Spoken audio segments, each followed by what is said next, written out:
James Madison's camp expect a big move from Arsenal in the coming weeks in an attempt to sign the attacking midfielder from Leicester City.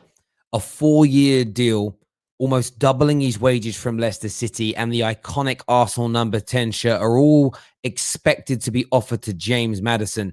This deal has just picked up massive heat and will progress over the course of the next 2 to 3 weeks. And Liverpool Football Club, of course, heavily linked with Saúl Ñíguez, have also started to make genuine, legitimate inroads into the potential signing of Youri Tielemans, also from Leicester City. He's one of the main targets to replace Gini Wijnaldum in the middle for Liverpool Football Club this summer. And on top of that, it has been reported into us by leading Belgian football expert Sacha Tavolieri that Youri Tielemans loves the idea of playing for Liverpool and absolutely adores their style of play. These could be two gargantuan moves to happen in the coming weeks in the 2021 summer transfer window. All that and much more. Smash that like button. Subscribe to the Football Terrace. Here we go.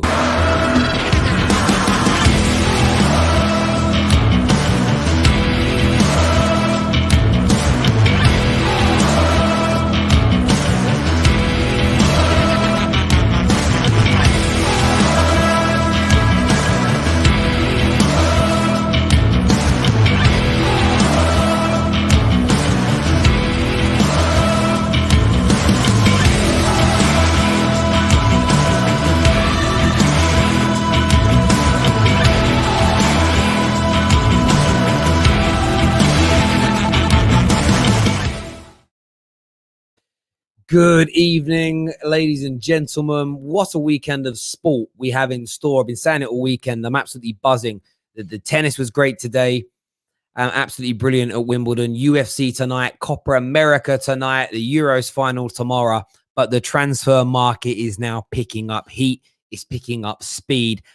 I love it. I absolutely love it. I'm going to be joined by Jess in a few moments. Who's going to be on the show with us. Of course, delving into this James Madison move as his signing at Arsenal has moved a major step closer. The team surrounding James Madison are very encouraged and very confident that an offer can be made. It's still a difficult deal to get done. Of course, Leicester and Arsenal have to negotiate a fee. And generally speaking, in the modern day game, clubs do a lot of work with the player first before they go down the long winding road of transfer negotiations, direct and official negotiations, club to club. We're also going to take a look at Youri Tielemans to Liverpool. This is a genuine link. It's a genuine link for a little while. I remember when we had both Sacha Tavolieri and Christophe Tarrer, two of the leading Belgian football experts on the terrace just before the Euros begun. They basically shut down any talk of Youri Tielemans and said the player is focused 100% on Euro 2020. Let's talk about it afterwards. Sasha and I had a conversation last night, and I did tell him I'd hold back on this news until I had the green light from him. But we're going to delve into that in a little bit more detail. But first, James Madison. James Madison. For me, one of the most talented attacking midfielders in the league. The only reason he's not away with England is because we have a plethora of talent. And I think players that have just either slightly better than him, as in, say, Jack Grealish, who's a little bit more versatile, can play centrally and can play on the left. You've had Mason Mount with more exposure to Champions League football, the higher level of the game. But Maddison is right up there in terms of that talent. We all know this. The difference in Leicester City's team when he's in or out is palpable. Now, Arsenal Football Club have been long admirers for over 2 years now. We revealed that to you via Pete O'Rourke a couple of weeks ago on the Done Deal show. And this was something Liverpool was sounding out. And as Pete said back then, he didn't think personally it would happen because it's a very difficult deal. But it appears Arsenal have kind of changed a lot of people's tunes in recent days. Arsenal Football Club are very encouraged that this deal could get done. And then this afternoon, the AFC Bell, highly credible and reliable in terms of their news, told the world that Maddison's representatives, and I'll read this word for word here, expect a move and an attempt from Arsenal in the coming weeks to sign the player. The club have offered Maddison a 4-year plus an option to another, so essentially a 4-year plus one deal, a salary nearly double of what he currently earns at Leicester, and the number 10 shirt. AFC Bell did go on to express that this deal was going to be difficult, and of course it will be. Leicester are going to try and get as much money as possible. But as we've been telling you on the Done Deal show for many weeks now, every Tuesday and every Thursday morning. I'm not going to say shameless plug because it's my own show on my own channel, but you've got to make sure you're tuning in because we've told you for many, many weeks now via Dean and Pete that Arsenal are going to spend big between 120, 130 million, maybe up to as high as 200 million if they get the right players out the door and raise some additional funds. James Madison is the key target. He is the number one target to make Arsenal more cohesive in the attack, more quality in the attack. And no disrespect to the likes of Odegaard, Maddison is levels. Plus, he's Premier League proven, the right age, the right profile of player. And I think if Arsenal can pull this off, what a message this sends out to the Premier League. What a shot across the bows to their rivals. This is a downward spiral. Arsenal will finish. What else are you going to do? We've had the likes of Eduardo Haig on here that I spoke about. It's all great being linked to the Neveses and signing the Tavareses and the Congas. But where is that marquee signing? Arsenal were going to try and make James Madison that player. He'll be the best player in that position since Pete Ozil at the football club. I think it's a tremendous piece of work and business. We will be taking your calls. Jess and I, a little bit later, will be taking your calls to delve into this in a bit more detail. But I do want your thoughts and feelings. So, yes, this has come from the AFC Bell. But this isn't just the AFC Bell suddenly randomly telling everybody that they're going after James Madison. This has been widely reported by many, many tier ones, by ourselves on a Done Deal show, and many football journalists. AFC Bell, though, come out, I think, with an absolute humdinger for everybody this evening. It's trending. Everything trends around Arsenal. You absolutely dominate social media. And I think it's a tremendous piece of business. And I will say this to my viewers. Listen, the Football Terrace community, I love you with every fiber of my being. You have changed my life. But for all the salt in that, listen, I'm on a diet at the moment, doing quite well. Just over 2 stone lost in 4 weeks. I've still got the ability to cut weight like when I used to fight and train. I'm not going to take the shirt. It may be about another 5 or 6 weeks. I might take the shirt off on a stream to show you this Adonis, but it's not an Adonis body. It's an old man's body, but there we go. What I'm saying is there's so much salt in these comments. You're ruining my diet.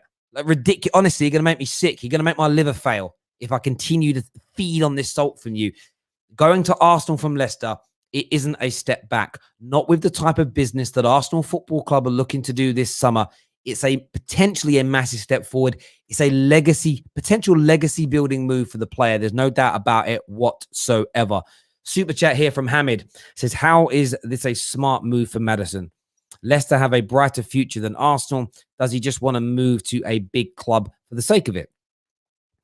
The exposure, the pressure, the expectation at Arsenal is bigger than that of Leicester. He wants to try and thrive in that environment. He wants to have the exposure to bigger and better opportunities. It's also a buzz. Just imagine you are part of the new influx of players that gets Arsenal back competing first in the Champions League and maybe for European and domestic honours within a couple of years. This is the Arsenal Football Club who dominate every poll on socials, who trend every time there's a piece of news. He wants to make himself a superstar in the world of football. With respect to Leicester, barring Leicester winning the league again, which is highly unlikely, he's not doing that there. For me, that plus, by the way, the money. Everyone, all players go for money. Yes, they're professionals. Why would you not move for the money? You've got to earn your money now. Like these footballers are nearly all working class from relatively poor backgrounds. Go and earn that money. Secure your children's and your children's future. Your family will, as long as you're smart with it. If you need good advice, any footballers, come see me. I can link you into some of the best private and investment bankers in the world. And I don't charge a finder's fee to you. I do charge the banks. Come and see me. We can protect that money forever. Some great investments, some great tax efficient ways of spending your money as well. But that's another conversation for another. I don't know why I'm pitching my old job, but it just felt right at this time. We were very good. We were very, very good. The yield, my yield level each year was a madness. I weren't the investment guy. I was like the connector. I didn't bother to do the studying because there we go. Anyway, these working class people want to make money. We should not shame footballers, especially working class football players, working class men and women for wanting to make money. Go and earn your dough now. Do you know what I mean? I would give all this up tomorrow to put elastic bands around playing cards if it paid me more money and gave my children a better future. Be like, see you later, peeps. I love it, but I'm going to the factory because they're paying me more. Gone with the job satisfaction for me is what comes at the end of it, not what I'm doing. I'd do anything for the right money within reason. There are a few jobs I won't do. You know what I mean? Like gigolo, not doing it. Gigolo, yeah, definitely not. Depends on the woman. No, I'm joking. No, I wouldn't. Maybe. No, I'm definitely putting a no in that one. Tahir says, Terry, do teams need permission from a player's team if they want to buy to negotiate? Yes. However, there's a very easy loophole. They never actually talk to the player. So the rule is nobody official at Arsenal can talk to James Madison. But an intermediary, so an agent that Arsenal hire, just might happen to bump into James Madison's agent or James Madison in a restaurant and have a little drink together and go, how you doing? That's all you've got to do. It's so easy to bypass. So that's why, if you realize there's been barely any like tapping up stories in the last few years, because there's ways around it. That's why clubs use more agents now than ever before. Got Kesh and Nigal backstage as well that will be joining us along with the wonderful Jess. They're all wonderful. I'm not going to just say Jess is wonderful. They're all wonderful. But Jess is wonderful. It's all good there. Youri Tielemans. I want to go into this news as well. I know some of you are tuning in for that. Liverpool fans that are tuning in. It's starting to get exciting now around Liverpool. I spoke with Sasha Tavalaveri yesterday evening, and I couldn't reveal this news until today. I had to sit on it and had to wait on it. We kind of had a deal that we'd kind of do this before it kind of become a big thing. So essentially, Youri Tielemans is one of the top transfer targets of Liverpool. So Liverpool are linked to Basuma, they're linked to Sao Niguez, and they're linked to Tielemans. There may be another one. I've heard John McGinn. I don't know how credible that is really, but those three are high up on the priority list.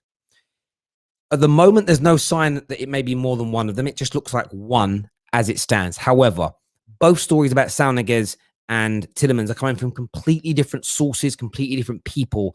They're coming from the player camps more so than Liverpool Football Club. That tells me they're talking to both parties at the same time and maybe looking to just do one. That's an assumption element of this. But Youri Tielemans is high on the priority list. Liverpool scouted him for over 2 years. He's very much liked by Jurgen Klopp, and the club view him as a player that they believe can genuinely come in and replace Gini Wijnaldum. Now, the exciting bit is Youri Tielemans. Youri Tielemans is said, and these are Sasha's words, loves the idea of playing for Liverpool Football Club and absolutely adores the way they play football. It's something he wants to test his hand at. He wants to go to Liverpool and play in that way and play for Jurgen Klopp. It does sound, based on both stories that I've spoke to people behind the scenes about, and who are very much in the know. You've got to remember, Sasha have great connections within the Belgium network. Knows a lot of the players and a lot of the agents very, very well. Youri Tielemans seems more keen than Sao Niguez. Sao Niguez is keen, but not as keen as, of course, as Youri Tielemans. Youri Tielemans will probably be cheaper as well in terms of salary. So I get the feeling that may be more of a priority to Liverpool than Sao Niguez. But of course, they're spinning a couple of plates at the same time to see how things work out. Is Sao Niguez a better footballer than Youri Tielemans? I'll let you and the audience decide. Everyone's going to have a different view and a different opinion on that. I want to know what you think rather than my views on that. But Youri Tielemans to Liverpool is a genuine link. It's a real connection. And again, Youri Tielemans wants to look at it. What I find so interesting about both these stories, of course, breaking at the same time, is the elephant in the room. Leicester City. Will they let both these players go in one summer? Some would say, well, the money's right, that they may do. But of course, they've got to work on replacements for those players as well. I think Youri Tielemans might be a little easier. Of course, we have seen Samari go in there. And a lot of people felt that, was that to replace Tielemans or Ndidi? Could that be him? To my knowledge, I haven't done enough research on this, so there could be a player that they're linked with or have already signed that could fit into that cam role. Maybe. But it's going to be really interesting to see what Leicester do. Really interesting to see whether it's Liverpool or Arsenal that try and strike first and move things forward. There's one more muted report in relation to James Madison, that there is supposedly been a fallout between him and Brendan Rodgers. Maybe this is kind of a fan social media story as opposed to real truth. I don't know. But that is the long and the short of everything that's going on with those two deals at this moment in time. Very, very intriguing indeed. I'm going to get Jess, Kesh, Andy Gow on. Sounds like a 90s band, Jess, Kes and the Agals. Do you know what I mean? Like a proper band from back in the day. Do you know what I mean? They'd be on like Nickelodeon and you have like Sister in the background bopping their head, and one of Keenan and Kel turn up for a guest appearance. I used to love Nickelodeon as a kid. Does that even exist anymore? I have no idea, because I don't watch kids' TV. That'd be weird, wouldn't it? I don't even let my kids watch it. Like legit, I'll be in here in the afternoon working. I go and spend a couple of hours in the living room with the kids. If I go in there and there's Blippy, weirdo, Mr. Tumbles, I can't say the word on the stream, but he's definitely one, right? I go in there, I'm straight in there. I don't know. I put Netflix on, I put a proper film on, a proper TV show, some sport. I can't do like Freya watches this show where they just play with like Paw Patrol things and Peppa Pig all at the same time. Can't watch it. Sorry, kids. Cannot do it. I'll treat you like adults and we can watch repeats of Luther. That's what I like to do. Let's get the panel on now, ladies and gentlemen. I've been going on long enough, but I'm a little bit disappointed at the number of likes at this video. 1,200 people watching at 9:20 on the Saturday, which is tremendous because most of the pubs and bars are open. Man are out getting busy. Ladies out doing their things. But smash the goddamn like button, please. Support the independent YouTube channels. We really do need your support. Terry is a criminal. Smooth criminal. Bad joke. Dream criminal. That's a very weird thing to call me for not letting my kids watch kids TV. Now I think I'm doing them a favor. Cartoon Network is better. Johnny Bravo and Dexter's Lab. They were good shows. There's a guy goes to my gym that looks like Johnny Bravo. One of them typical geezers. Massive upper body. No leg, bruv. Honestly, I look at him. Like his arms are like this. And I'm like, someone asked me in the gym, like, could you beat him up? I was like, one low kick to his knee, he's gone. He's finished. Literally, he looks like a toffee apple, like a stick on a toffee apple. It's a madness. Johnny Bravo, though, good show. Let's get the panel on anyway, because I am digressing tremendously. We're going to end up having a debate in a minute about cartoons. The likes have gone up nicely. Get your views in. I'm also going to share the link now in the live comment section for you to give us a buzz, for you to come on and have your say. Yes, calf kicks. Calf kicks are a madness. I like how people are talking about calf kicks now. Calf kicks in Thai boxing have been a thing for years. I always thought they were around. Anyway, Terry is the GOAT. Thanks. I like the compliment. I don't think so yet. Maybe one day. You know, we know who the GOATs are. The GOATs are True Geordie, Mark Goldbridge, and Robbie in this space. Inspirations, but I would say we're coming for them. They're probably always going to be in front, but we're doing our thing. Let's get the panel on now. Jess is here. Kesh is here. Your gal's in the house. How you all doing? Kicking it. Well, thank you. Can you tell them a little bit excited about tomorrow? No alcohol either. This is pure sober. What amazing news. Jess, I want to come to you first on this. Serious, tangible links now to James Madison. Give me your thoughts. Every time I keep talking about this deal, people are like, well, why would he come to Arsenal? Why this, why that? And you kind of covered it quite well. There are other, reasons besides the fact that Leicester finished above us just 2 seasons in a row. Why Maddison would come to Arsenal. Like, money is obviously a big part of it, but I do kind of feel like, players want to feel important in their side. And I don't think Brendan Rodgers and him are necessarily seeing eye to eye at the moment. And no player that's dying to get into the English national team is going to want to, maybe risk the next opportunity to get into that team by playing under a manager who doesn't see them as the number one choice. So it makes sense for James Madison, somebody on the fringes of the English national team that he has an ego. He wants to be the guy at a team to maybe move to a bigger club, get the number 10 jersey, get paid double, and be a part of like this new group of players coming in. Like, I guess if you're a rival fan, you just are like, why would he come? But like, there's plenty of reasons. So for me, he's the choice. Like, if I had to choose for, any creative midfielder, I like Awa, but I think Maddison comps quite well with Odegaard, but he's better than Odegaard, so it makes sense. And I'm liking the way that this is shaping up. I wouldn't be surprised if this gets done. Usually, if we really want somebody, we'll go out and make it happen. We have secured some sort of loan that's going to allow us to bring in players that cost a little bit more. We're going to have to negotiate it with Leicester. The Tielemans thing makes it a little bit like, now I'm thinking like, okay, well, we're going to have to really negotiate because they're not going to want to let both of their players go. Maybe we have to do a better job than Liverpool. But at the same time, like, this is exciting to me. Like, I'm good. Like, I hope this happens. Like, I'm excited. I like him. I think he's a good player. He absolutely is. And yeah, you did take this loan subsequently from a department of a particular bank called Barclays that I used to make tea in it. That's what I used to do. That's not true. I was on secondment there. Yeah, it's a good loan. Great terms as well. Cheaper. The madness is actually, this is what people don't understand about the finances of this loan. It's cheaper to borrow 120 million pound from a bank than it is for the Cronkies to spend their own money. It's actually cheaper because of what you're paying an interest on a loan like that is less than the yield they make on spending their own cash or the club's finances. You're always better off borrowing money, generally speaking, and offsetting that interest. Anyway, Kesh, Maddison, do you see this deal happening? 97% sure we can make this deal happen. The other 3% would depend on the structure of the deal, whether both sides are happy to do it the way Arsenal present it. For those saying that they don't see why Maddison was to go to Arsenal as a step down, at the end of the day, Arsenal are a bigger club than Leicester. Yes, Leicester's been better than Arsenal for the last few years. They're run better. Give them the flowers for it. I'm one of those fans, as a football neutral, who's backed Leicester over the last few years. Back them to be top 4. Back them to put pressure on the bigger teams around them.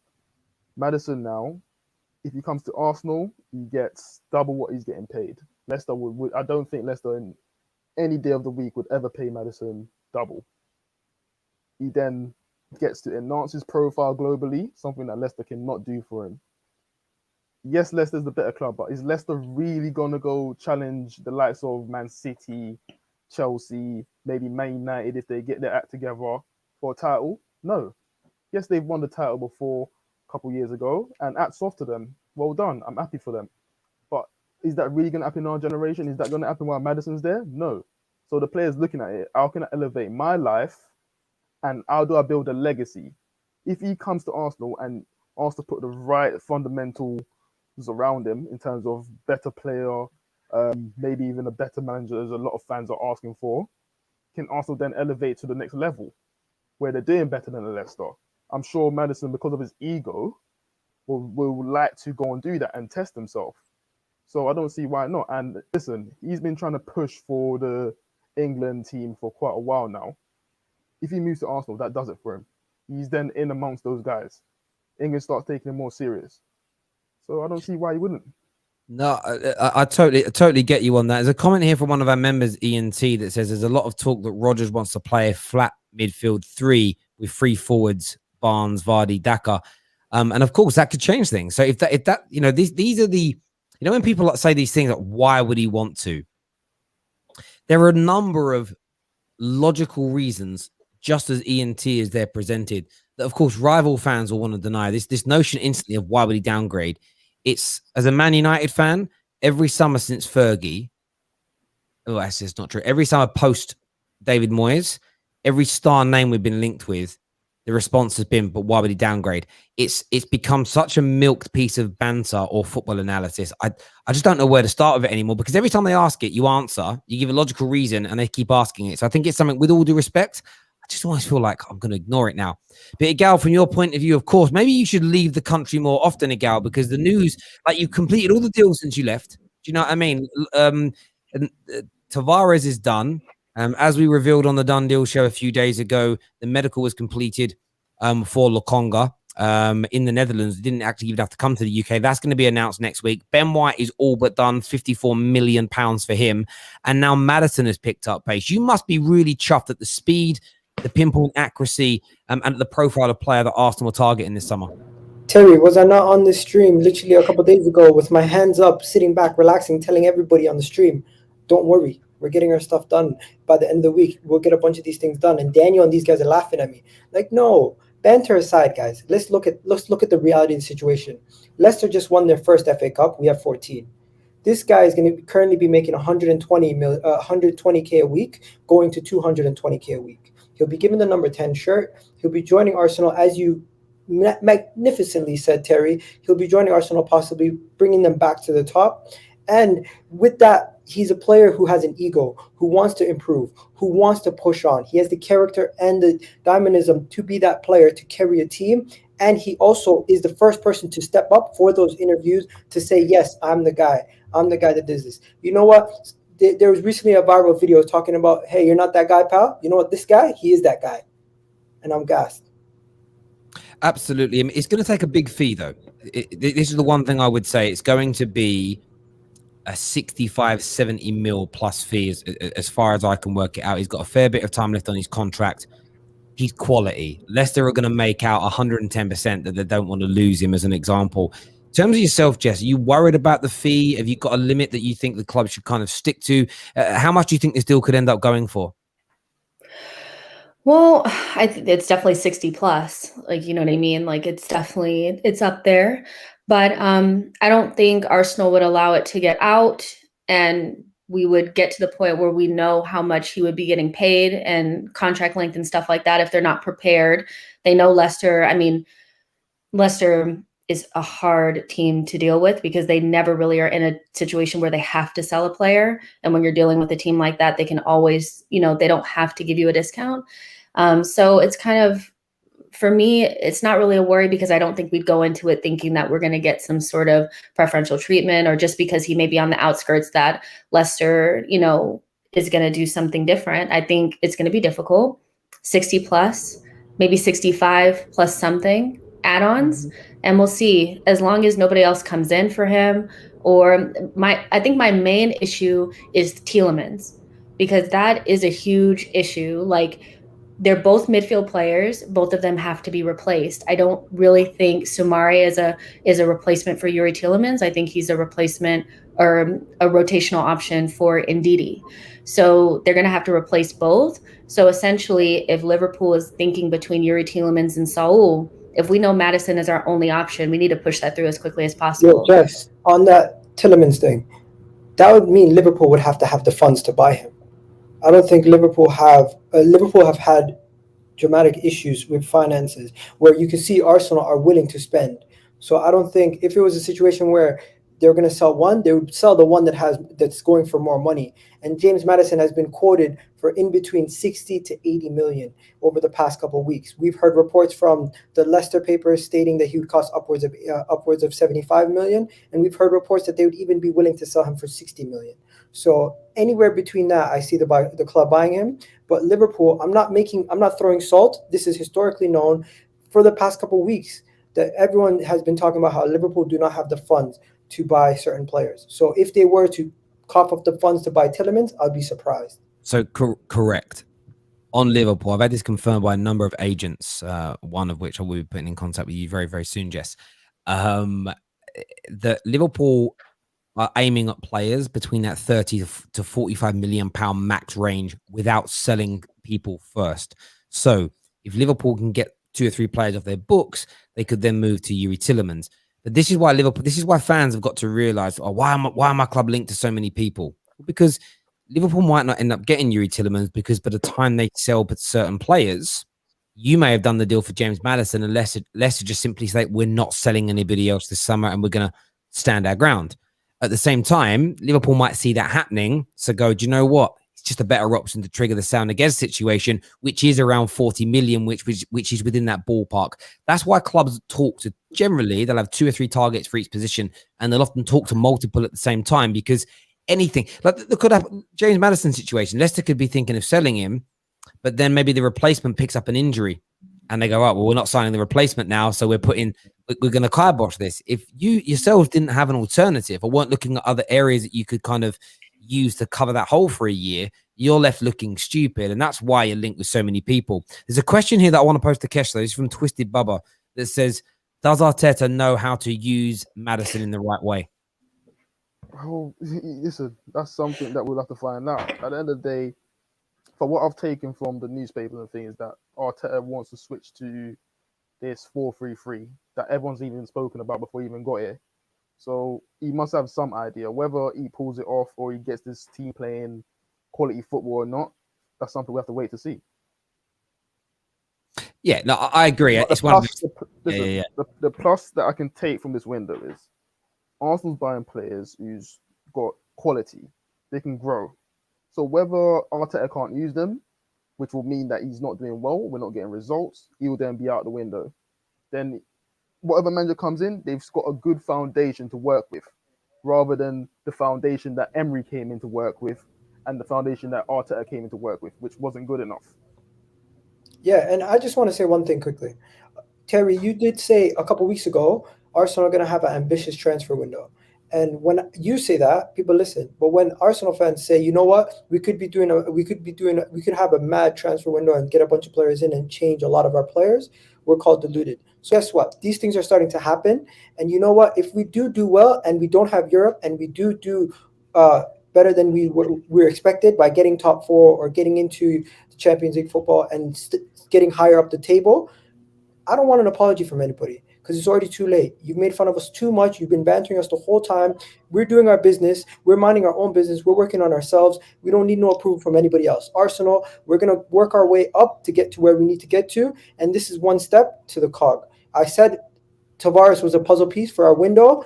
James Madison is a puzzle piece for our future. Do you know what's really interesting about you saying that? So let me just clarify. I have said that on numerous occasions, but I've said it because that information has come from Dean Jones. So that's where I've got that from. When we've been doing the Done Deal show for like 4 weeks now. When Dean Jones said that on the first show, he said it on the third show in as well. Even Arsenal fans ridiculed him and were like, we're not spending above £100 million, or we're not going to attempt to even spend above £100 million.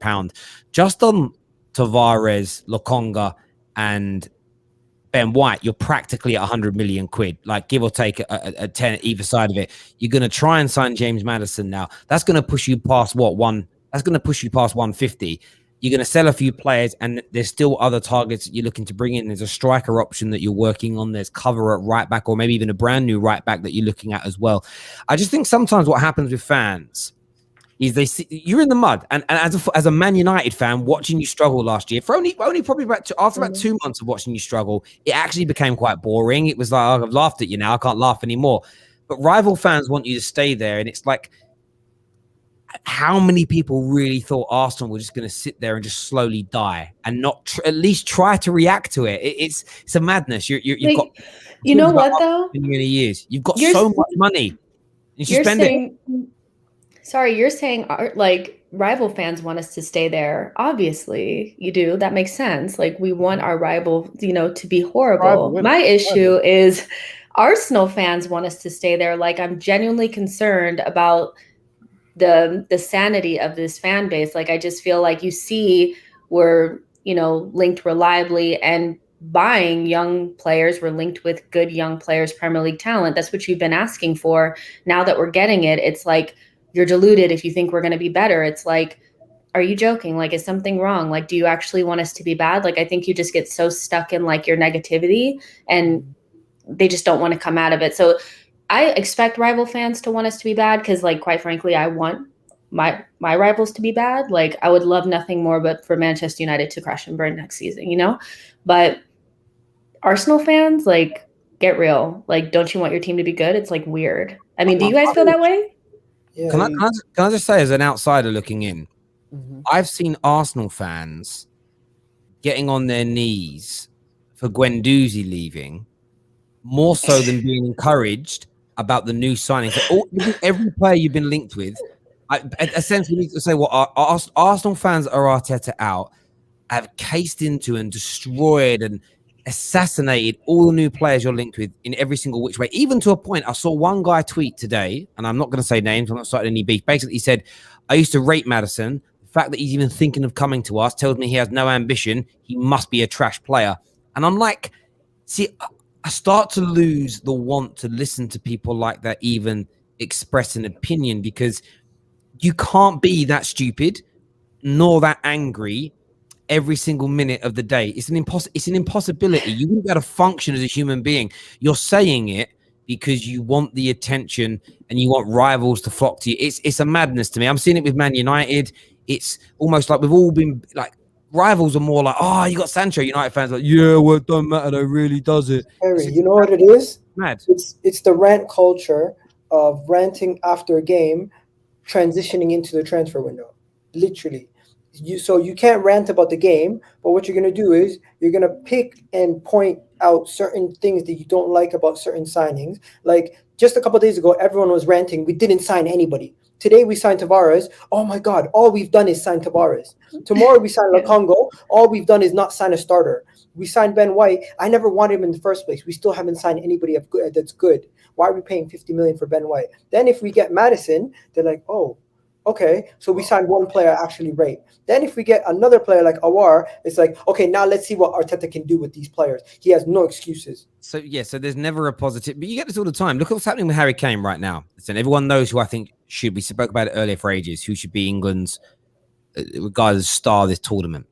But the reason why certain Kane journalists, people that follow Kane regularly or he stands on socials are pushing for him is one of the things labeled at Harry Kane was he can't be world class until he starts doing it in clutch games in big tournaments. So he's doing it now. So those people that are now shouting about it, no, it's not the right time to shout about it. It's like, well, when? Like, this is the problem that we do. There's always something negative attached, you know? I gave him his credit. That is a little bit you. That is a little bit. We're bantering you, but do you get what I'm saying? I think people do it now. There's almost when people set the way most people give an opinion now. It's the irony in it is this: I get called a flip flop because I've changed my mind about Ollie on a few occasions. And if I did, over a period of time I change my mind, or if people convince me of things or show me new ideas, then okay, well I'll give that a go. Then it's because I'm trying to be positive and I'm trying to look for the best. Like I keep hearing Ollie Outers say, best case scenario next season is Ollie's gone by Christmas. I'm like, no, the best case scenario is he wins the fucking league. Like my mindset doesn't think best cases for me are always the most positive outcome possible, not the most negative thing possible. So I could say I was right. And I don't get it. Do you know what I mean? You're supposed to change your mind though. Like it's just so weird, like how people feel like your mind doesn't change. Like normalize changing your mind as the facts change. Like sometimes the situations change, you get more information, like you said, or players get better, players get worse, like managers do better, maybe they do worse. Like you're supposed to change your mind. It's very strange to me that like when you say something like if you're Arteta out, you can't eventually become Arteta in as he does better, or you see different things happening. Like it's just weird. Yeah, people did. That's why it's become weird now with our fan base, both our fan bases. It's become weird because they've dug their heels in so far, and it's going to the point where people are making shit up. They're making weird things up, and you kind of sit there and sometimes think, I know you don't like the guy, but there isn't negativity at every single corner in the way in which you're making it out. We see it a lot with Bruno Fernandes at Man United. The people that don't want it's every little thing imaginable. They wanted to. I spoke to a United fan the other day that was telling me, we think if he plays deeper, yes, he might not score a few of our goals, but somebody else will score them. It's like, who? He went, oh, someone else will. He says the system allows it. I said it was the same system for 18 months before he came in. He's literally produced 20% additional goals.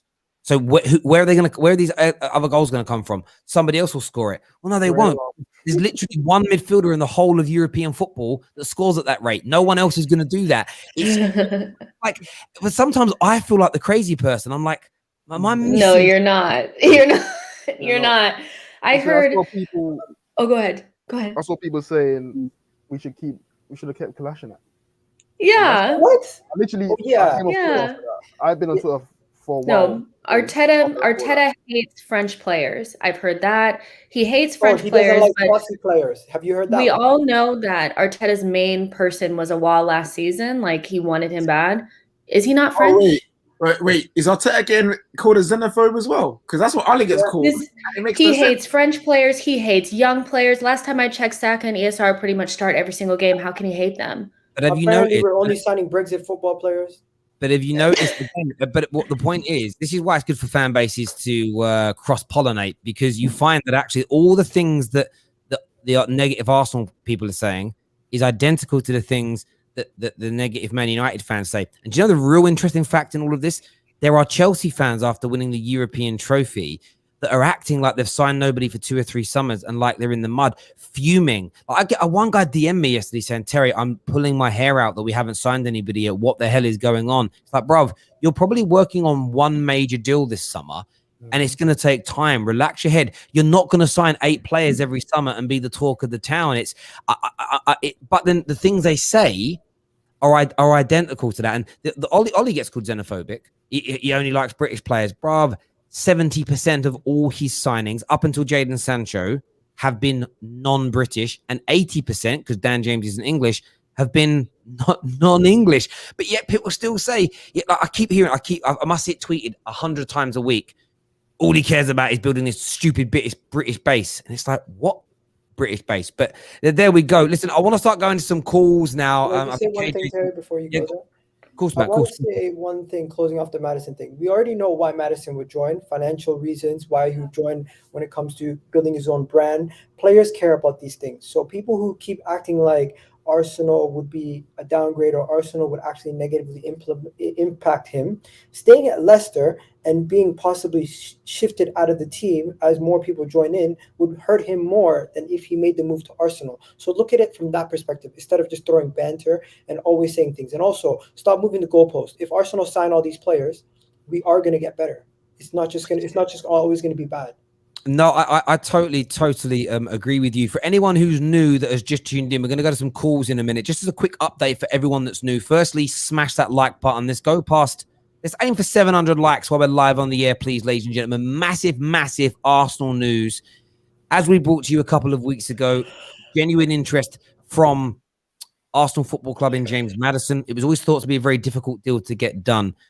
As Dean Jones revealed on the Done Deal show for the Football Terrace, Arsenal will spend between 150, maybe even as high as £200 million this summer.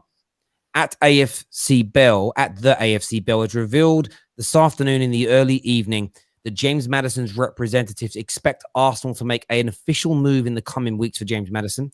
They have offered a 4-year +1 deal that will almost double the salary of the player, and they have offered him the legendary number 10 shirt to come and play his football at the Emirates. This is going to be a difficult deal to get done. It will be for a big fee, north of £60 million, but Arsenal are involved and they are serious in this pursuit.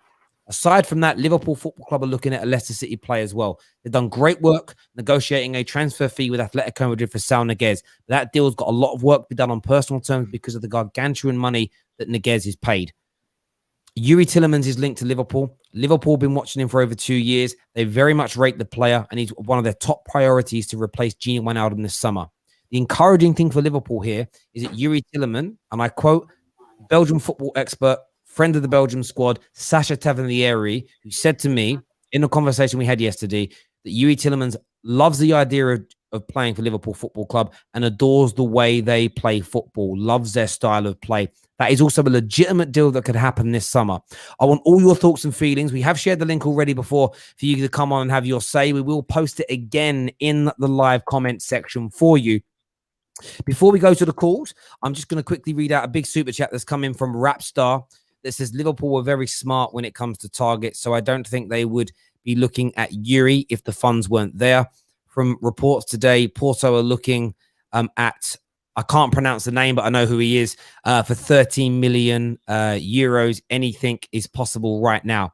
Look, Liverpool, are very, very smart in this business. Spending above 40 to 45 million pounds needs to happen after players leave. This is something one of the most credible agents and commercial managers in the industry who's very well connected to Liverpool Football Club has told me on numerous occasions. I was actually speaking to him again today. I shared in the group chats and the legend chats earlier, actually. He's arranging a big dinner tomorrow. If anyone's interested, £100 a ticket, I think it is, to watch the England game at a brilliant, beautiful location in London with John Barnes. Bit of a meet and greet afterwards. If you're up for it, send me a DM. I still think there's a few tickets available. Proceeds going towards charity.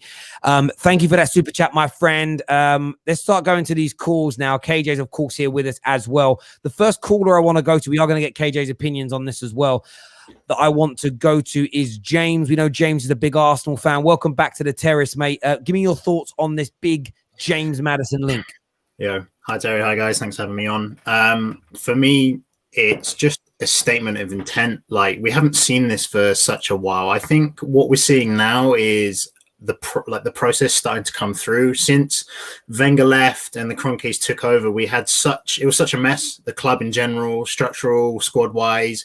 You've seen for the past 2 or 3 seasons how many players we've got out, and now you're starting to see with the wages that we freed up, and obviously we're taking some money in a loan to buy players, but you're now seeing the process of, we've now shifted all of these players that weren't at the standard and we're just taking up massive paychecks, and we're now starting to see quality players being added to the squad. And I think for me, what's really exciting is just the profiles of them, and I'm really excited that we're starting to get maybe not a British call, like an English, really quality like English players. If we get Ben White, if we get Maddison, and yeah, I mean, just overall, if we can get James Madison, it's a statement of intent. I'm not going to compare him to the player, but the window we're looking to have reminds me of Chelsea last year. Again, I'm not comparing the players because they're two different players, but when Chelsea signed Kai Havertz, everyone stood up and took notice. That was a wow, okay, they've done lots of good signings that are high quality, but this is the one that is like, everyone was like, I really wish he was playing for my team. And I think this is going to be that signing for Arsenal where every like rival fan or top team in the Premier League looks around and goes, wow, I wish he was playing for my club. Listen, what do you think of that, Igal? What's your take on that one? I think that's an interesting way of thinking. The Chelsea model. I never thought we would actually be going out and spending 250 million or even close to that, in a single window, and we will be doing that. But the thing about the Chelsea model that was different was they also brought in some free transfers. I don't think we're going to be bringing in any free transfers. We're going to be bringing in quality players, but we're also going to be bringing in backups. And none of these guys that we're bringing in are going to be going out on loan. Majority of them are going to stay with us. So the difference between what Chelsea did and what we did, we need to get out a lot of players and bring in a lot of players. We're doing that. Chelsea only needed to bring in 3 to 4 players. They already had players already pre-signed before the window started. That's why it's a lot more harder for what we're doing. And I expect us to get the signings done. But the 250 million and the war chest, I might actually start to believe it. Call me a sucker if you want to. I mean, we don't call it a war chest on the terrace because we do improper finances here. I'm only messing with you. But it's there. The money's there to be spent. And listen, the owners of the clubs that did the Super Leagues, there's 2 things that's been reported. One of them keeps going under the radar. The Kroenkes and the Glazers, I think they penny pinched in certain areas of the running of the club because they felt the Super League was coming and they could continue to cash in on just being a Premier League club. But if we both keep dwindling away and falling away, eventually the stock and the money runs out. It just naturally will happen. With the Super League not happening, or even if a version does happen, it will never be as there'll be jeopardy within it and it'll be less lucrative for them. The only way to maintain the asset they've got is to invest in it and make it at least pretty good. Back to what, Fergie was achieving towards the end. We may not be the best where we're dominating all the time. We did, of course, for 3 years. I'm talking more kind of between 2010 and 2013, where you might win it once or twice. There's other teams in and around you. It's plausible to get back to that stage with the incomes that both our football clubs have. So I think that spending that money is definitely there. James, top call. Thanks for coming on the terrace, mate, and having your say. I wanted to get KJ's sort of views on these deals as well. I know that you joined us a little bit later, mate. James Madison to Arsenal. What kind of how do you see that as a bit of business from the Gooners? Smart business, very good business. I personally believe it can happen. I've been saying for a while now, I feel like Arsenal will have a good transfer window and they will actually change the way that they operate slightly. And right now, it looks like they are. I feel like you said, Terry, the whole Super League fiasco, I saw a report that says the Glazers are starting to get to a point where they realize that they can't not invest in the team because the Super League failed, and they're like, oh crap, now we actually have to make our team good. You know what I mean? So it's the Super League kind of forced their hand, and now I feel like the same with Arsenal's happening, where they've got to a point where they've let themselves drop so far down, and the Super League didn't happen. Now it's like, okay, oh well, crap, now we actually have to sort ourselves out. So I feel like both clubs are doing similar things, and Lokonga, Tavares, and Maddison are all smart signings, and I've always said I'm more worried about Arsenal making smart signings than necessarily really massive signings like the Coutinhos or the really big names who are coming to the ends of their career and join Arsenal for last payday, like Willian. I wasn't threatened by Willian. I was like, oh, Willian, cool, let you take him. If you had Coutinho, I'd be like, cool, you take him. Like all these players coming through. Like imagine if you magically sign Griezmann, I'd be like, cool, take him. Because those are the signings Arsenal have been doing for years and never work out. But the Lokongas, the Tavares, the Maddison, even the Tierneys, those White. 2 seasons ago, Ben White, smarter signings, and you can tell that they're building something. And as a rival fan, I'm not going to say here I'm shocked and oh no, they're going to come and win the league, but I can see them getting 5th. I can see them trying to get the top 4 if their transfers come through. Which is, I think, is as an Arsenal fan right now, you take 5th or 4th any day of the week. Yeah, I mean, some people in the comments are calling it Moneyball.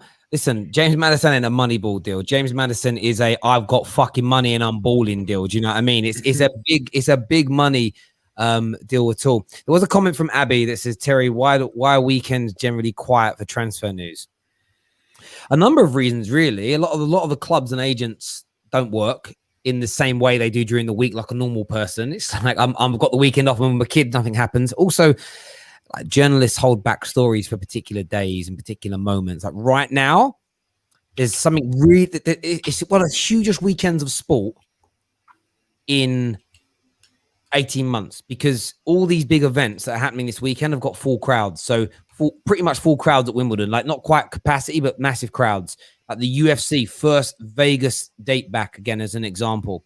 You've of course got the Euros tomorrow. You've got Copa. I'm not sure if Copa America is in front of people, but you've got Copa America. You've got the big Euros thing tomorrow. All transfer news is welcomed, but there's a lot of other things dominating the pages, dominating the news, dominating social media.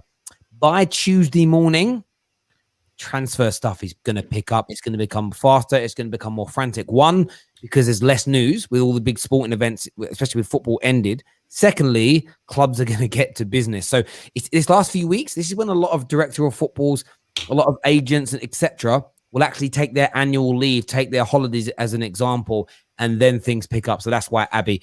Let's do some more calls here. We're going to go to Jonathan Toombs, who is an Arsenal fan. Welcome back to the terrace, mate. Give us your thoughts. Thank you for having me. This is a saying that the saying of Maddison coming to Arsenal. I want to say to all fans that do you remember when Leicester won the Premier League and their best player left Leicester and go to Chelsea? I think Chelsea finished 10th that season, right? That's N'Golo Kante. Oh, I think he won the league his first season at Chelsea, and then the season after that, they had a bad year. But I don't. What's your point on that, my friend? My point is that you have players. I mean, as you know, Arsenal is a bigger club than Leicester, and there is a lot of reason which you have explained. For Maddison would want to go to Arsenal. I think it's a signing that would be a very good signing, especially in helping Smith Rowe be a better player, because I believe that Smith Rowe, being the fact that there's a lot of pressure, I believe, is putting on Smith Rowe right now, especially with the deal. And I believe he needs that type of player to complement him and to even challenge him for his spot, because I don't want him to be a player that will start get comfortable thinking that I am the man at Arsenal at the age of 20 or 19. Great point you rate. One of my most favorite transfer stories at the moment. Jonathan, thank you very much for your call. You're so annoying. You're about to say the Smith Rowe to Aston Villa. I know you hate talking about this deal, but the caller, I didn't bring it up. The caller did. Blame him. Blame Jonathan. Do you worry that maybe the Maddison deal could lead to him leaving? I did see a report in the Daily Mail that like literally it got signed a day or so ago and it's going to be announced next week. You had no worries in your mind at all that this will impact Smith Rowe? No, not really. Credible journalists, not the Daily Mail, have said that it's quite close that he signed a new deal with Arsenal. That's with Keto Taylor-Hart and Arthur Akwanko. So not worried. If Arsenal were to sell Smith Rowe, it wouldn't be for that measly 32 or whatever that Aston Villa was offering. And it would go against everything that they've been trying to do this transfer window. It would just be like the exact opposite. Like, if you want to be a good team, you keep Smith Rowe. Like, he's one of our biggest assets. So I'm not worried actually at all. I'm pretty confident. I feel like Aston Villa, like, they need to keep the heat off of them because they know that, like, it's looking like, Grealish may leave or, I just feel like they're trying to play a little bit of a game, but nobody reliable, in my opinion, like, in terms of Arsenal, has said anything about Smith Rowe even looking like he's going to go. It's actually the exact opposite, that he's staying, like literally staying. So no, not really that worried. When Villa knock, it's a different kind of knock, Jess. Don't worry about that. You know what I'm What are saying? you talking about? What are you saying? The Brummy boys knock, yeah, is a different No, kind of Why do knock. you like this story so much, Terry? You love it. Do Like, you know you what it is? love Do you know- it. on Because a you're trying to wind us legitimate- up. That's No, why. I'm not. I swear on my kid's life, it's not about winding Arsenal fans up.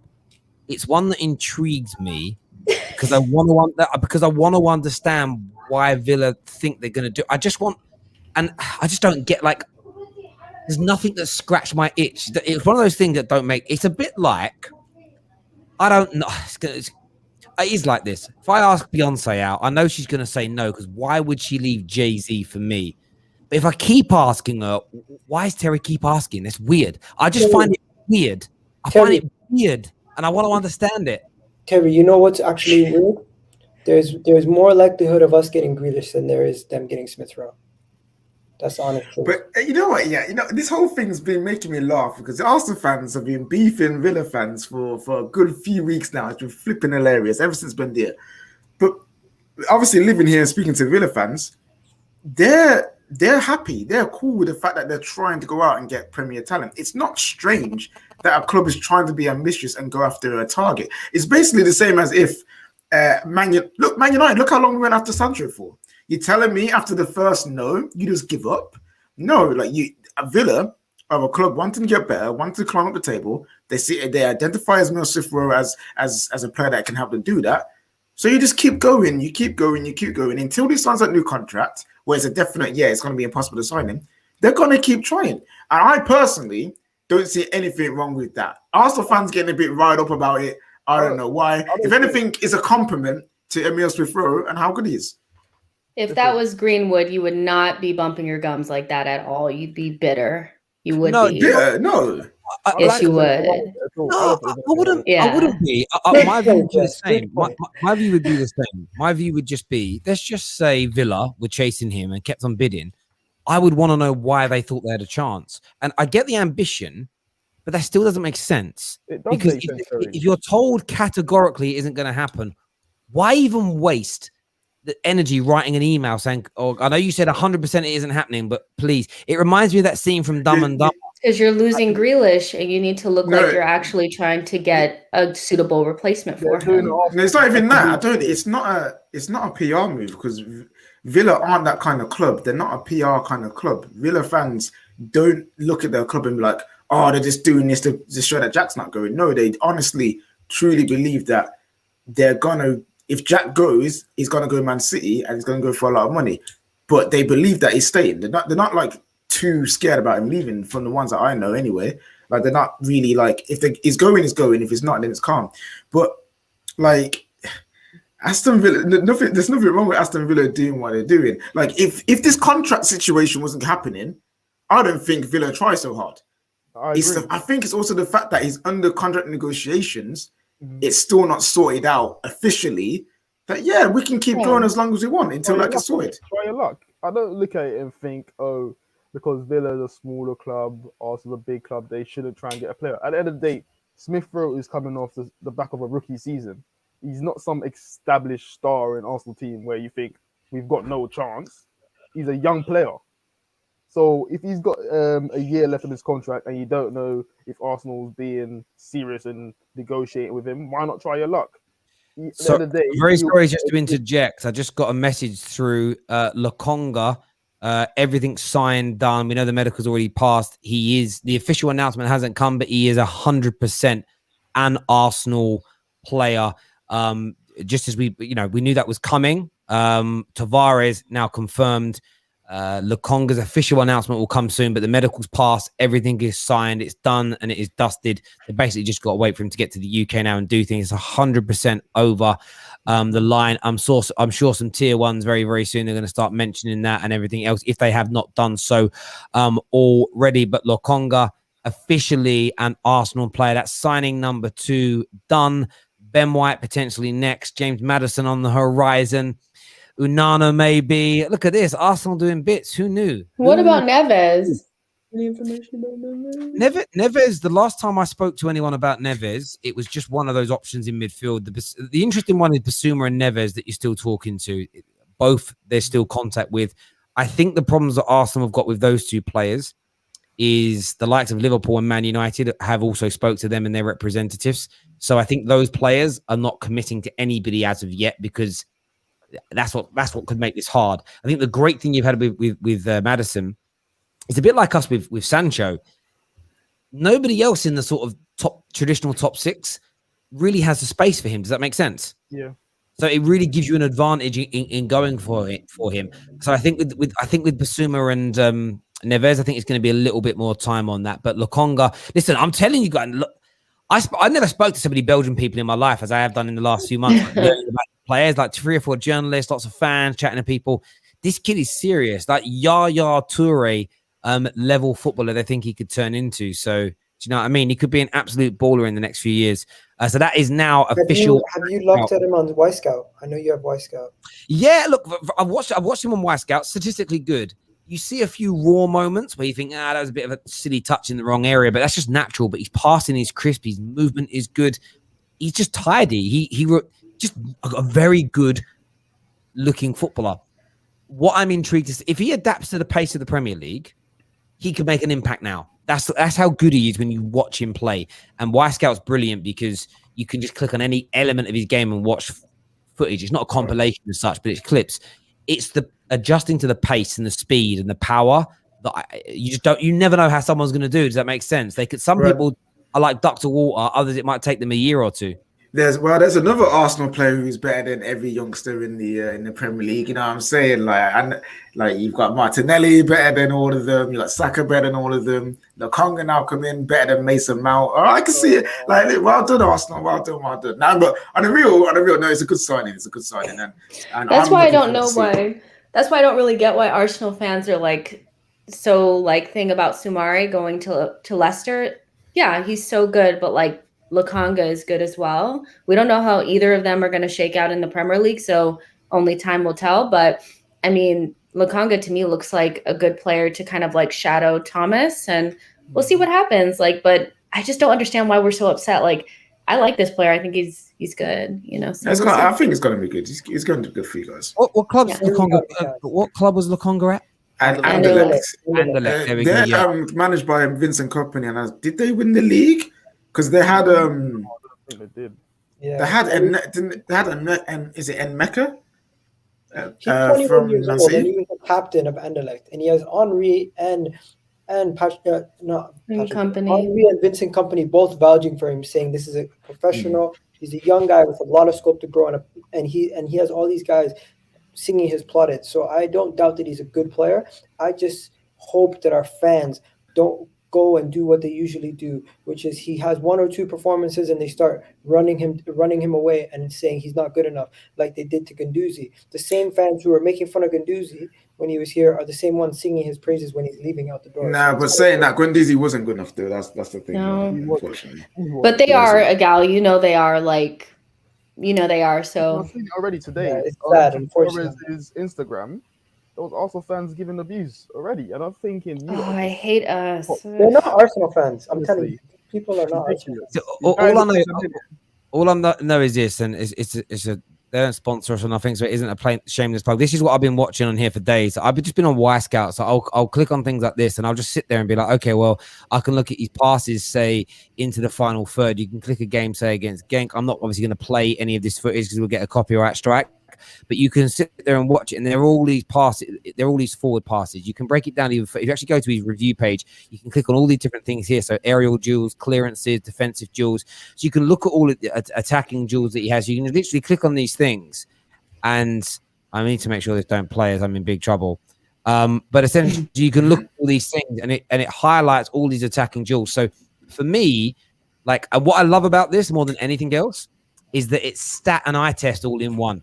It's the ultimate. So you can look at what he looks like doing it and how good he was. Like you can look at a stat and go, I don't know. You might look at it and go, look, he's forward passing as a 78% completion rate. Actually, this changes. Actually, let's just look at it in the Belgium league. Yeah? It remains the same, which shows you a good thing, right? So this is all comps. This goes back to when he was a youth player. So if you just look at the Belgium first division, his pass completion rate and everything else is there. Passing accuracy is nearly at 90% in that league. My point is, everything I've watched him looks crisp and sharp. It's purely going to be about his ability to manage the speed of the Premier League and what that does to him. But if he handles the speed, he's going to kill it over here. He's so good. Can I just say something?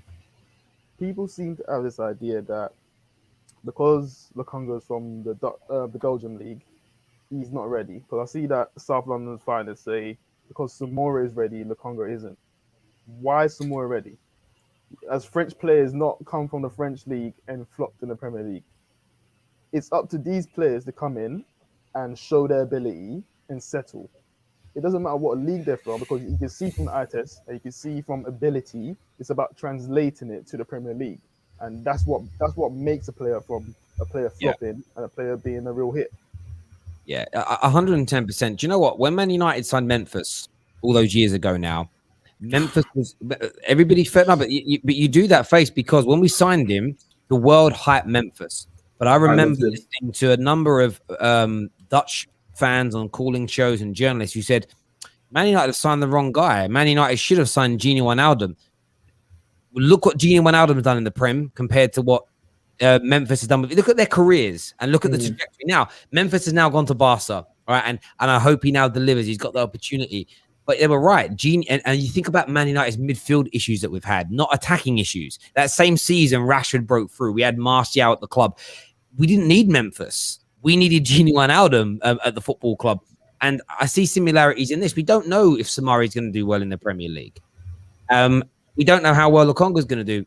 But to just write him off because Samari's been... It's a bit like this Euros. The reason everybody's like, oh, Spinazzola, what a don. Because you didn't know about him, because you don't actually watch Serie A. The reason you don't watch it, the same as you don't watch Belgian football. You don't really know. The only reason you know Samari is because maybe he got linked to a big club a few months ago, or he did well he got a good card on FIFA, or he was marked as a wonder kid of the future. I used to know who the future stars were going to be because Football Manager used to do a list of all the wonder kids. And I swear to God, that was it. And I'd be with the boys and someone was like, oh, you heard about this 16-year-old kid coming through a Barca? I'd be like, oh, what? Because in the first ever time he was included in Football Manager, he wasn't called Lionel Messi, he was called Leo Messi. And it was like, oh, Leo Messi. And it was like, oh, you know who he is? Yeah, I know who he is. I had no idea. He was just he didn't actually win the Ballon d'Or, though. The first wonder kid to win the Ballon d'Or on my version of Football Manager was actually Kieran Richardson. So they don't get them all right. But it's what people do. It's what people do. Terry, a lot of people get their analysis and how transfer works and stuff like that from games. So I don't get. I kind of understand. Like I've seen somebody say to me, "Oh, this player is not good because his FIFA card is 60 and he's brown." No, I think they're bantering though. They're dead serious. They're dead serious. There's no way. I'm sorry. There's no way that people are dead serious. Like this player is crap because their card on FIFA is 65 rate. There is no way people do that. No way. I think some people are serious. No, I think there is a. I've had people phone the terrace over the years and be like, I don't rate X. Like, why? Bruv, did you see their fantasy points last year? I swear on my children's eyes, people have phoned up and said that. Your children's eyes? You know when someone says something and you're like, if it was a mockumentary, if it was like a Ricky Gervais mockumentary, you'd be like, that's a great joke. But they're so serious. Wait, Terry, if your kids go blind, I know you're capping. I know you're capping. Like your kid's eyes. That's so because I literally, he's risking their eyesight. You know me, KJ. I would never lie on anything that involves my children. And it's just, but people legitimately say these sorts of things. So it's like this. Any football fan who believes in net spend as a real concept, just don't listen to any of their opinions because it isn't real. So you've got to remember if the first I got talking to a guy once and all he was talking about was net spend, and I'm like, bruv, you've just been telling me that you believe in Santa Claus and you now expect me to take anything else you say seriously. If you believe in Santa Claus, I don't want to hear your opinions on politics. Equally, if you think net spend and war chests are real, after we've all been doing the education on it, I don't want to hear your opinion. I say it as tongue in cheek. Relax, KJ. I know. Yeah, but you know what's hard? Though, right? It's hard because those words are pumped into. I tried to get myself out of the habit of talking about what players earn as a weekly wage. Weekly wages are a very disrespectful thing. It's almost like a hit at the working class. They don't get paid a weekly wage. They're paid an annual salary, like the majority of us. They pay tax on a monthly basis. people are like, oh, they get their PAYE like normal employees. They don't Yeah, get and then people break it. They hear the amount that they're going to earn, and then try to break that down to what it would be per week, not knowing the taxes, the bonuses, and X, Y, Z that come and change it up and down, isn't it? Yeah, no, I want to know though, is that it for Basuma? Is that it for that type of player? Because we're being linked heavily to Awar.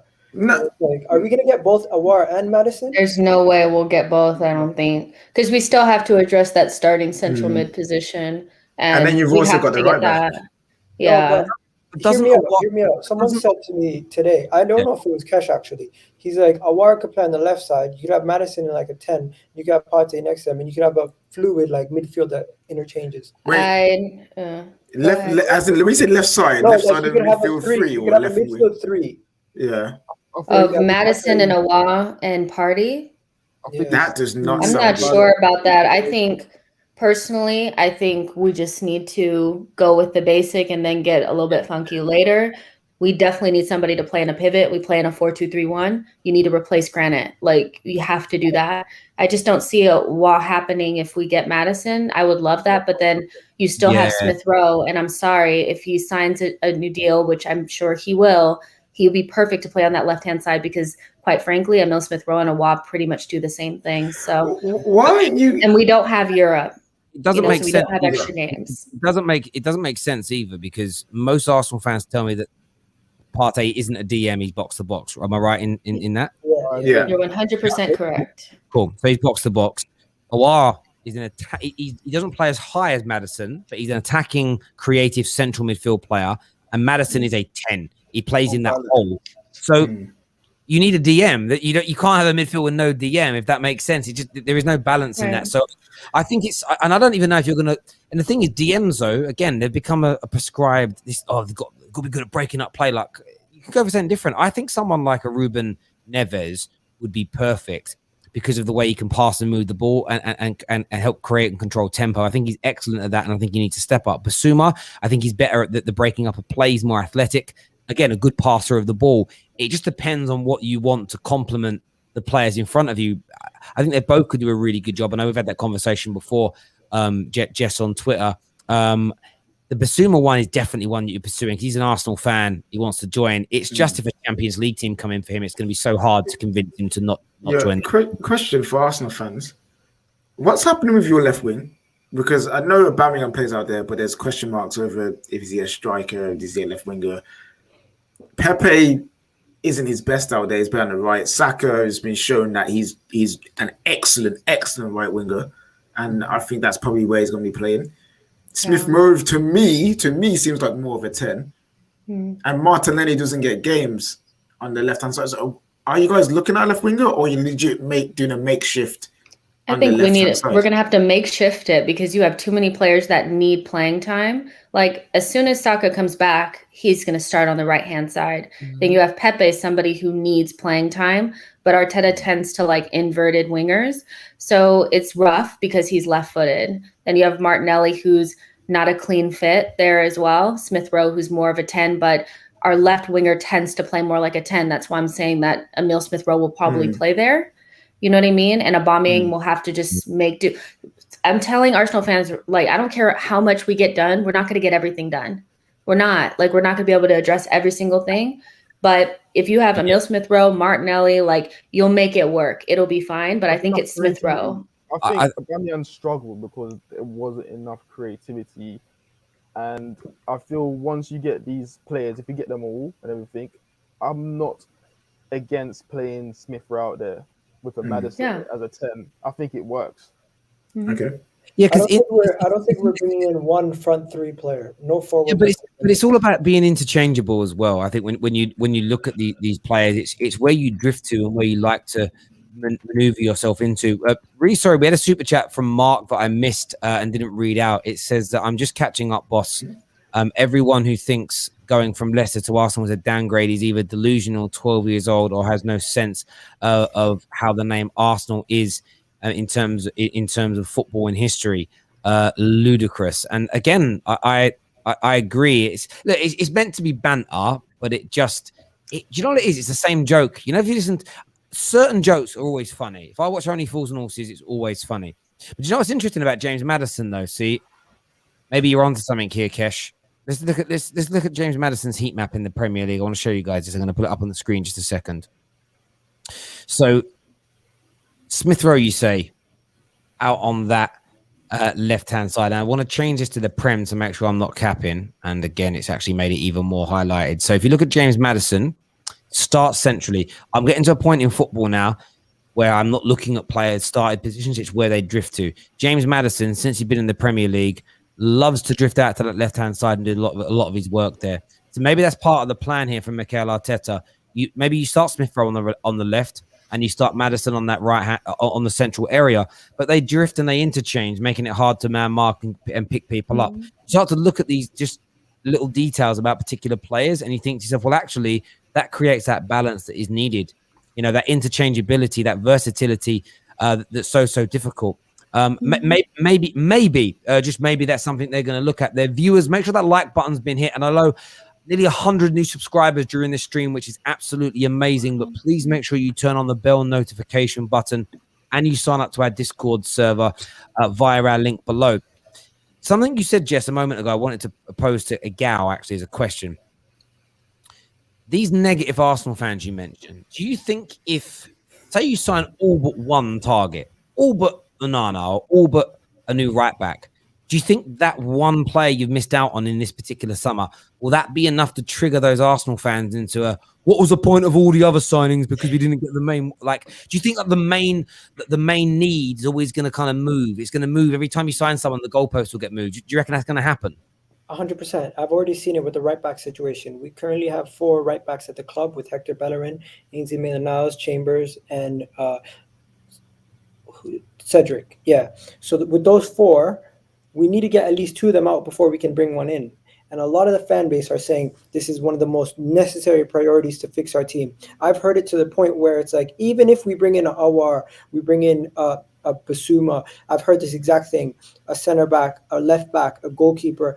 If we miss out on that right back, the season's a write-off. That's what I've heard. So they've taken it to that extreme. It sounds like Egal, I hate them, yo. I if can't they've taken stand it to that them. extreme with one player, you don't understand how football works. You have to sell to buy. You're not gonna have 5 right backs in a squad without selling any of them. It makes it depends. I'm about to say one that's funny because that sounds like United fans when they say if we don't get a DM, that's it, we're finished. It's just like, relax, man, relax. And 2, the whole, if you're willing to take a hit on the surplus players that you've got, you buy your right back and then just sell your leftovers for whatever because you don't care. But Arsenal are not in that position to do that, to just be like, oh, we'll get our main right back target and let's just say Maitland-Niles and Bellerin and Cedric, that you guys can just go like 5 million, 10 million, cool, and we don't care. That's it. So ain't got that. Yeah, but you can't do that. So it's going to take them time to maximize the money that they want from their surplus players, and then get the right back target that you want. Yeah. The only thing is, oh, go ahead. The only thing is that will your main right back target still be there? Say if someone goes in for Max Aarons or whoever else is out there, Tavernier from Rangers, United bring him in. Yeah. So much. Love that guy. It's crazy though when I hear that the way that people get negative about their teams now. I know we touched on it earlier. It reminds me of when I used to hire people and when I worked for Barclays. And I swear, again, I'm not going to do any more children stuff, but I just swear to God, right? I swear to God, that's less graphic and less dangerous, to be fair. The answers for questions, it was like, and it's what I think about Arsenal fans. Is there a website for negative football fans where it's like blank templates of how to moan about performances, managers, players, and signings? Because everyone says the same thing. They just take out the name of the player and the name of the club and the hashtag. And what I mean by the interviews, people would always turn up and you'd ask them a question about, tell me a time you were in a difficult situation and how you galvanized everyone and brought them together. And it was always either working in a store and they had to do something overnight and everyone was unmotivated and how they galvanized them, or it was like, I was the team leader of a work group at university and we did and it was the same answer. And I'm like, 10 people in one day all did the same thing. Yeah. Like, you've read it on the fucking website, you lying bastards. And that's how I feel about negative football fans. But it's going to implode. This is maybe a bit of advice to anyone that's doing it. It will implode over the course of the next 12 to 18 months because they're becoming too extreme with it. And I don't mean extreme like they're threatening to do anything crazy to football players. It just gets to a point where people go, oh, you're taking it too far. And what always happens when you take things to a new kind of fad pops up. I'm always starting to see people now more drawn to not like blind positivity, like an Ollie Inner, but just a bit more realism where actually there's not five people, like there's not five of us sitting here now talking, all just shouting negativity, negative after, because people are bored of it. People have been locked in their houses for 18 months. It's like, you know what? I want to just have a little bit of fun. Yeah, touch grass, man. It's honestly, it's a madness out there. We're going to do one more call. Gunnar Express is backstage. Got a few super chats first. Wayne says, big up yourself, Terry. Oh, thank you. He says, a big part of the Arsenal fan base is fixated on one player. And if the club don't sign that player, the window is a disaster. Well, that's a very easy bet, isn't it? Like, Basuma, that's it. If we end up getting like Neves and not Basuma, even though Neves improves us, even if the midfield is Thomas, Neves, and Maddison, the world is ending. Everybody's incompetent. They're idiots, like this and that. But like, there's no one way to be successful, to be honest, you guys. Like, you could get Basuma and be great. You could get Neves and be great. But quite frankly, it's just, you just want to be negative. Like, you just want to moan about something. Yeah. A lot of people saying, oh, that's what AFTV do. Listen, I'll be honest with you. I'm not really talking about YouTubers here. I'm talking about Twitter, where Twitter becomes toxic. It's horrible. I watch AFTV on a regs. And yeah, sometimes there's people angry on there, but I joke watching it. There's always fun. There's always laughter. So for me, I don't put AFTV and the YouTubers in that category. Carl here says, Arsenal equal dead. I kind of agree. The only players worth keeping, Partey, Saka, Gabriel, anyone else sell at the right amount is what Kyle has to say about that. We're going to do one more call. We're going to get Gunnar Express on to have you say. What are you saying, Gunnar? Express in the house. Yeah, big up, man. Just quickly on what Jess was just saying about the Basuma thing. I don't think it's the fact that people want to be negative more than it is that Basuma's the best profile player. He's much better than Neves in the areas that we need. So, for example, if we were to sign Neves over Basuma, I don't think fans would be unhappy at the fact that we sign Neves. It's the fact that we sign Neves over Basuma, who's available, probably cheaper, who's better for the profile that we need. And let's be honest, everything about Basuma just is better than Neves. He's younger, he's got more quality. You know, he's just a more favourable player. And I think, again, Arsenal would benefit more with Basuma than Neves. Yes, Neves would improve us, but who would improve us more? And that's the question that we have to ask when we're signing players. Who would improve us more out of the targets we're linked to? And in that scenario, for me, it's Basuma, easily. But Basuma and Neves are pretty much, they are the exact same age.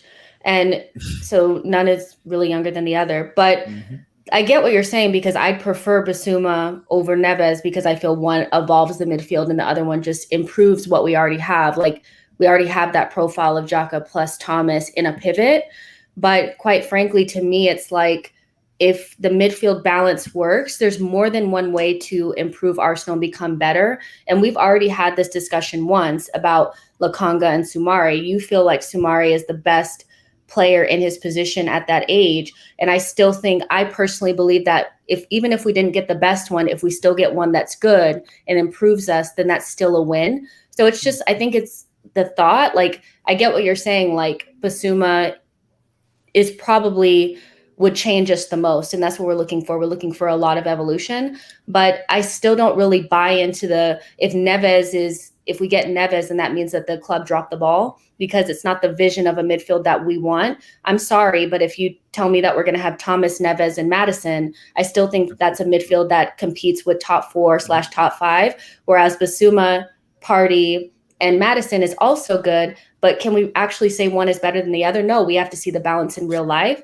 So I just think we kind of disagree on that a little bit, but I kind of get what you're saying. Like, I kind of get it. I think the whole thing of he improves us so much more. You got to think that, say if Neves improves you by 50% or even 60%. Does Basuma automatically mean he's improving you by 80? It could still be only 70. Like, the improvement that you guys are assuming Basuma will give you over Neves might be minimal. So if that's the case for me, outside looking in, you take either of those two players. Yeah, you have your preference, which is calm, but to get overly mad or overly negative that you've sided Neves over Bissouma, that would be unfair because you don't know why that's happened. Maybe Bissouma's asking for too much. I don't think many people would though. Like I'm not saying I'm sitting here. If we sign Neves tomorrow, I'm not going to cry about it. I'll be happy because Neves is a quality player. Yes, I'd rather have Bissouma or I'd rather have this guy and that guy. But at the end of the day, if we sign a certain player, I've said this before, I'm not a fan of Ben White at all. But the minute Ben White signs for Arsenal, I'm going to back him. I'm going to go over the top and say he's better than this guy and he's the best young player and blah, blah, blah, because that's what you do. If you can't back a player that's just signed, of course, yeah, then you just, how are you a fan? You're not supporting the players you're signing. You're not supporting the decisions of your club. So, absolutely. And as we've said on the terrace, as I said on the terrace, we don't quite know how we're going to do this next year, but we are celebrating fans next season. We're gonna be the, I don't know if the right word is pioneers behind this, but we're going to push that notion that people that just support their football club and are fans of their football club. And I know, listen, the irony is I do some kind of analysis, but at the heart, we want you to be fans. The only ones that on the football terrace that are not allowed to be fans is going to be the hosts. I've actually been told off by my new partners. They're like, we think, Terry, when Man United play next season, maybe you shouldn't always be the host on the big games because if we do badly, I lose my impartiality because I'm angry. I don't. They actually said we didn't. Like when we lost to Villarreal, I was gone. They said you were finished. Those are my favorite shows. I bet it was, Jess. I bet it was. You know what I'm saying? But Terry, I a little cheeky. I think Jess would be a great show for the United show host. You know what I'm saying when it comes to reaction. So you can just be angry because Jess was sitting there, maybe a bit too happy. She was smiling a bit too much actually. Maybe Igal might be the one actually. You know what? I always remember when I went live the first time for Fan Park Live, we covered an Arsenal game and it was obviously going out on like everyone's channels simultaneously. And I remember just before we went live, Robbie texted and was like, make sure, because Arsenal lost as well, right? And they were like, make sure Terry, because obviously there's some will know he's a Man United fan, some won't. But like, make sure he isn't like gloating too much. And that's where I started to learn, like from a professional angle, that just be like learning to be neutral, because it was like you actually want. Someone said to me the other day, Terry, you only do YouTube for people to like click on it and watch it. I'm like, yeah, that's literally the point. Do you know what I mean? Like, yeah. Otherwise, I just sit in the mirror and talk to myself. So no one watches you really if you just sort of like always goading and I think you can have too much banter and laugh too much. People do switch off from it, if that makes sense. And Gal actually cornered me on that a few months ago. So I go, sometimes maybe you're a little bit too disrespectful to Arsenal. You need to be a little bit kinder. And I think I've actually done that in the last few months. And it's with our Arsenal Thank you so much. Listen, I'll still rip into Arsenal next year when things go wrong. But basically, you can just milk banter. It's like, okay, we've said that joke twice. In due time, like if we're not playing a game, you can't constantly bring up the fact that we finished 8th last season. That's just ridiculous. I feel like. You know what I mean? It's when it's relevant. They'll be bringing it up so many years. They'll be bringing it up like in 5 years. But when it's relevant. When it's relevant, it's like if we're talking Tottenham in general, I always hate when an Arsenal fan says, do you know what? I think Tottenham, they're doing a really bad job in this area, but you're 8th. It's like, yeah, I might be 8th, but what's that got to do with you doing a bad? Like, it's just have the conversation about what's going on and stop the whataboutism is the worst one. The best one I love is, Terry, your football opinion is crap because your hair's thinning. I never really get that one. That one's always a weird one to me. It's like, that's because the sun starts to fry your brain a bit more. You know what I'm saying? The less protection on your head top, you lose brain cells. Yeah, clearly, that's what it is. That's must be why your opinion's gone backwards since you shaved your head. There we go. Yeah, exactly, brother. I hear you there, brother. I hear you. And that's why you're wearing a cap, to cover the fact that you're losing your brain cells. You're just trying to protect your head. I wear the hat because I have to stop the sexual aura from being too much on show, because it's not fair on people. It's like you can't have it, people. You can't have it. I know you want it, but you can't have it. So the hat kind of you can't be the face as much. Do you know what I mean? My big, massive forehead, I've heard it's a bit of a turn on. No one ever said that. It's just, by the way. Oh my God. I was about to say, I don't know who's telling you that, Terry, but that's. The person who pays to call up on the phone, that's who's telling me that. Just Yeah, listen, bruv. Listen, I got a few admirers. And my daughter says I'm brilliant. Which my son said to me. He was like, so obviously I picked him up. I haven't seen him face to face for like nearly a year.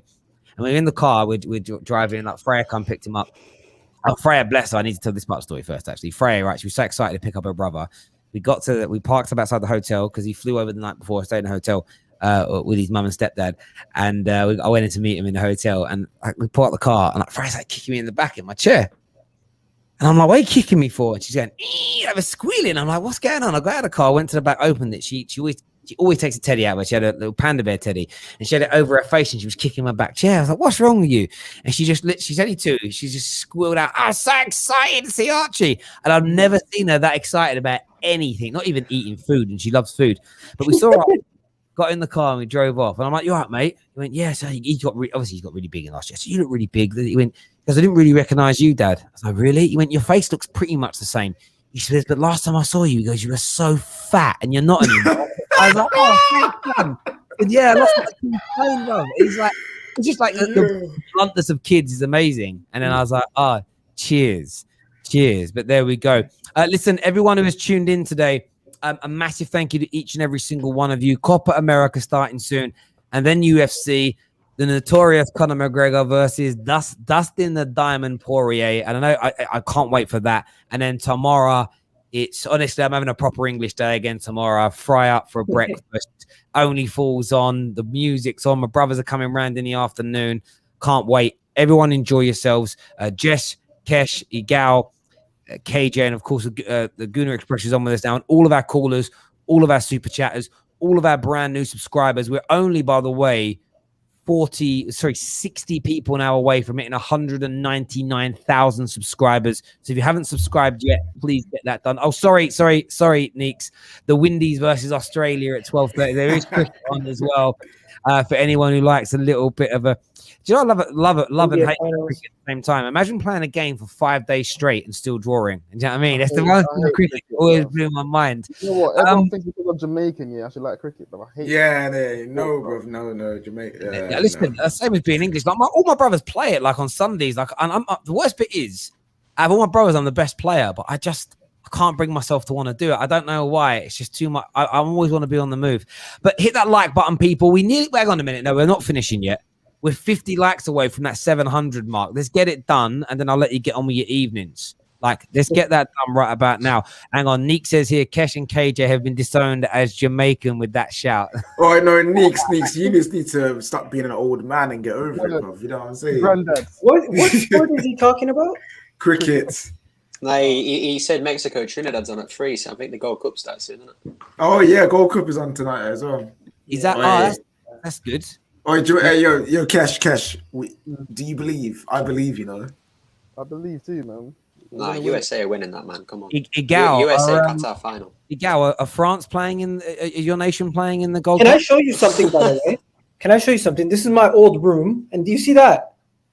Is that a French flag? You definitely put that up just now. No. This has not left this room since I left. Okay, How long ago was that? I need to see a picture from. What is that? What is that on the wall? Sorry, what is that? Why have you got flowers on your wall? Is that your wife's bouquet? Decorations. This is my sister. Igal, why have you got an upside down Netherlands flag on your wall, bro? No, it's not Netherlands flag. Stop it. Yeah, he supported Holland at the last World Cup. I bought that flag in 2016 Euros, and I was like, I just had it since then. And you started supporting France when they were good. I started supporting France. Yo, Terry, I'm gonna get a picture of me when I was a kid, 92. Wait, Terry, when have France not been good though? No, 98. 2014. Yeah. Since I'm home, I'm gonna get that picture of me from 98 wearing the France shirt. I'll send it to you. And you will never on a real level, I do actually believe you. I'm just pulling your leg. Listen, everyone who's tuned in, a massive thank you to all of you. Big love from the bottom of my heart.